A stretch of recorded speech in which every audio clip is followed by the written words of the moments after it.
Welcome back, everyone, to the latest and greatest installment in our COVID Chronicles series. I'm thankful that a lot of churches are opening up right now and members are able to see each other again. It's fantastic. But that's got us church leaders wondering about the future of our live streams. We bought all of this gear and learned what Zoom was in 2020. So what do we do with it after COVID is over? In this video, I want to talk about some church trends that will impact how you answer that question.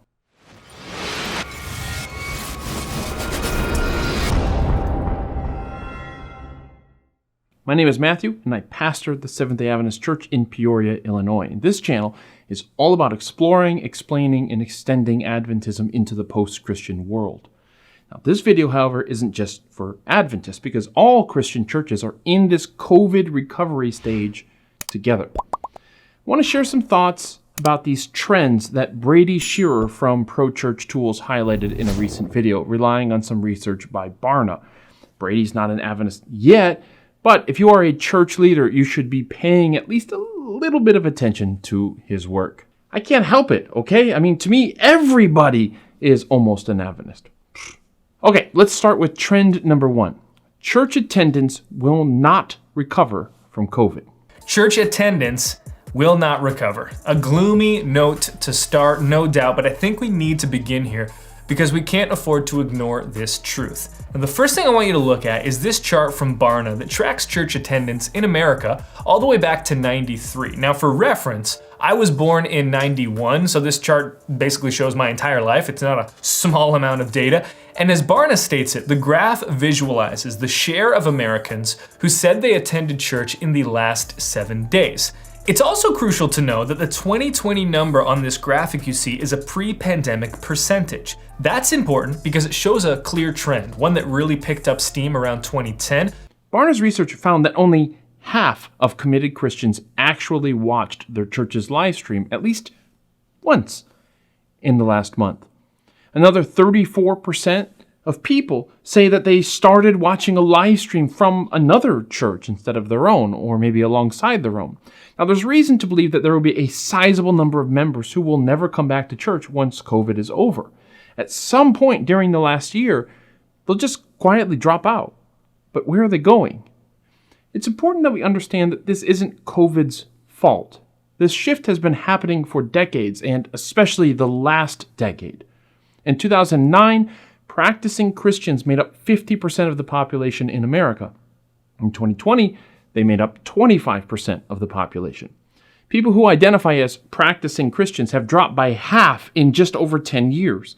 According to Barna, practicing Christians are the ones who attend church regularly and claim faith is very important to them. So COVID was like pouring gasoline on the fire.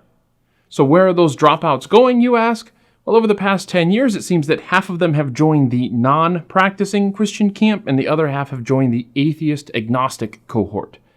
Now, as Brady points out, weekly church attendance since 1993 has fallen by over a third. So if a church had 90 people attending in the early 90s, they're down to 60 now. Now, please understand that Barna is measuring weekly church attendance, not total church attendance. So you may find your church attendance growing, but what you're probably going to be missing is consistency.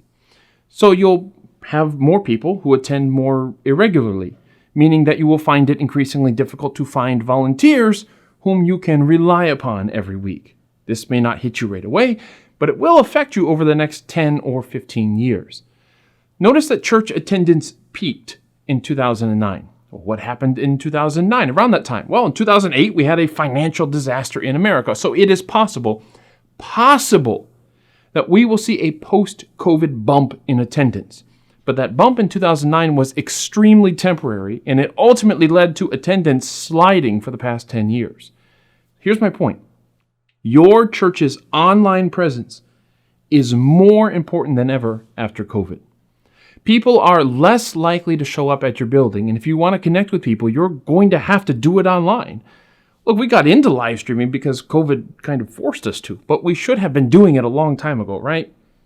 On to Brady's trend number 2. Churches that win the future will be those that pursue mission over attendance.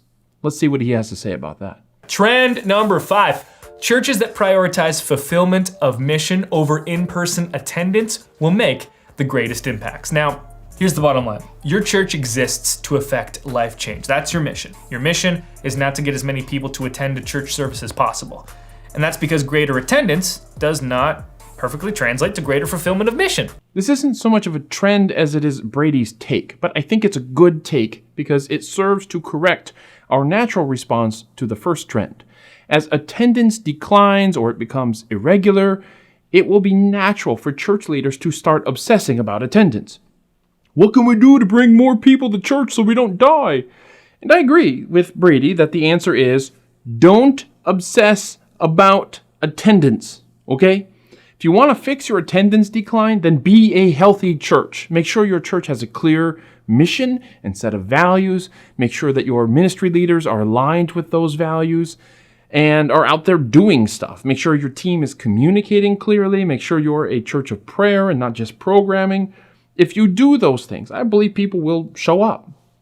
If you're organizing your teams around getting people into the door and attracting them to your door, it won't take long for those people to realize that this is really all your church is about, and it may backfire.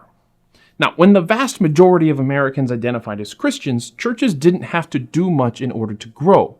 I was told when I was younger that you just need to keep your baptismal tank full at your church, and someone would inevitably trip and fall into it. And your bulletin could look like a train wreck, misspelling words, getting names wrong, and it didn't really matter. You could misspell song lyrics up on the screen while people are singing, and it was forgivable. The food didn't have to be that good. You didn't have to have plans or anything more than like a high school level grasp of accounting to be a church treasurer. Of course, no business could be run that way and survive, but most churches could, and that is going to be increasingly not the case. Churches are not businesses, shouldn't be run like businesses, okay? But we are going to have to learn to grow up as leaders. In the Adventist world, pastors got placed in leadership at all levels of the church. I say got placed, it's still true. They would be serving on boards alongside hospital CEOs and people with MBAs. And the hallway whispers after those meetings are often that these professionals don't always enjoy working with pastors because most pastors weren't trained how to lead effectively and professionally at high levels. Pastors do have some wonderful gifts. We can handle interpersonal conflict in redemptive ways. We can be excellent communicators. We are committed. But we are going to need to learn how to set organizational goals to change church culture and train volunteers. And if you're a volunteer, we're going to need you to ask more from you guys, okay? Your service at the church can't be the 15 minutes you have left at the end of a week. As leaders, we're often afraid to ask things of volunteers and of our members because, hey, everyone's busy these days and we're afraid of scaring people away from church. But maybe people are wanting to be asked to step up. Maybe they want to be given something hard to do. Maybe people want to belong to a church that is doing big things, a church that's sure of itself, where leaders are spurring each other on to be better and to reach higher. Now, when it comes to live streaming, look at what you've done over the past year. Most churches are small, and they probably started with nothing, and now you've got something. Develop that. Take it to the next level. We've done a video about leveling up your live stream a while back with better lighting, or maybe you need a new camera or mic. The question isn't what gear do we need to make a better looking and sounding live stream, but the question should be phrased, what gear do we need to better accomplish our mission? So we need to get out of that mindset of just getting enough gear to get through COVID. Start building for the post-COVID world. And if your goal is simply attendance, then you really have no need for live streaming. But if your goal is to accomplish the gospel mission of bringing the good news of Jesus to the world, of transforming lives, all of that, then live streaming has to be a part of your future. On to Brady's trend number 3. We need churches that embrace a hybrid ministry model. Well, that leads me to trend number 2, because out of this changing landscape and lower attendance numbers, I expect to see 2 camps emerge. Churches that embrace a hybrid model of ministry, and churches that dig their heels in and reject it. And look, I get it. After being apart from in-person church for so long, or after having to host modified in-person gatherings, it's human nature to want that back in full. I want that also. But consider the first trend, that large group not participating in church anymore, and think of how that is symptomatic not really of a pandemic, but of a colossal cultural shift powered by digital platforms like the one you're watching this video on right now, that's not going away anytime soon. If you're not able to embrace a hybrid model of church and work to see offline ministry and online ministry working together in harmony, you'll disqualify yourself and your church from reaching a massive group of people. Brady says that churches will probably reject a hybrid model of ministry, one where, say, we put our VBX program online while we do it in person. Now, it's probably true that a lot of churches will be more than happy to stop live streaming and leave this devil-infested technology behind the first chance they can get. But I think it will be more true to say that more churches than not will want it to continue. And here I want to say that we need to think bigger than live streaming stuff. Create digital community. In the past, we church leaders were called to serve our local congregation, right? Live streaming was more of a luxury, like a bonus thing that we could do for those members of the local congregation that couldn't attend. Now, I think we need to see things differently. You serve, if you're a church leader, you serve a local congregation and you serve this digital congregation. And the members of the digital church may live in Timbuktu, okay? We need to offer them ways to draw closer to the church. In next week's video, I'll share some ideas about creating a digital church, but I'll give you one idea right now. Have a tech-savvy person in your congregation on social media during the entire live stream. If the teacher or preacher makes a quotable point, have her type it up as a comment on Facebook. And that way, if someone joins you, maybe they're 10 minutes late, then they can easily scroll up and catch the highlights of what is being said, okay?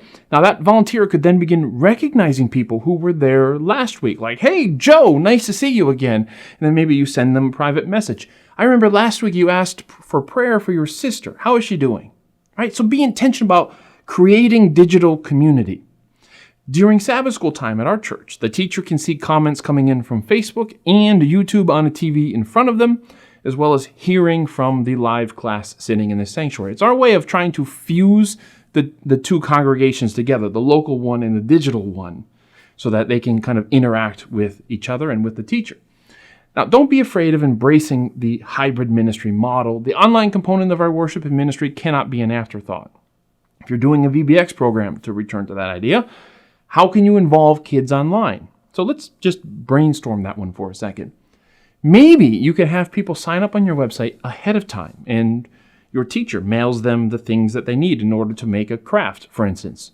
You put it in an envelope that says, do not open until April 10th, and then they get to join the VBX class on April 10th via Zoom or whatever, and the teacher can see them somewhere in the classroom, somewhere in that space where you are, and help them assemble their craft just as much as she helps the kids who attend in person. And so find ways to develop and fuse these two communities that you serve. Finally, let's tackle the final trend. Don't complain. You might be thinking at this point, well, what about these so-called Christians that aren't attending church anymore? Why do we have to change for them? You know, it's not easy for us out here as church leaders. And Christianity has been getting a bad rap for the last couple of years. That leads me to trend number 3. Churches that cry, woe is me, will not reach people outside of the Christian bubble.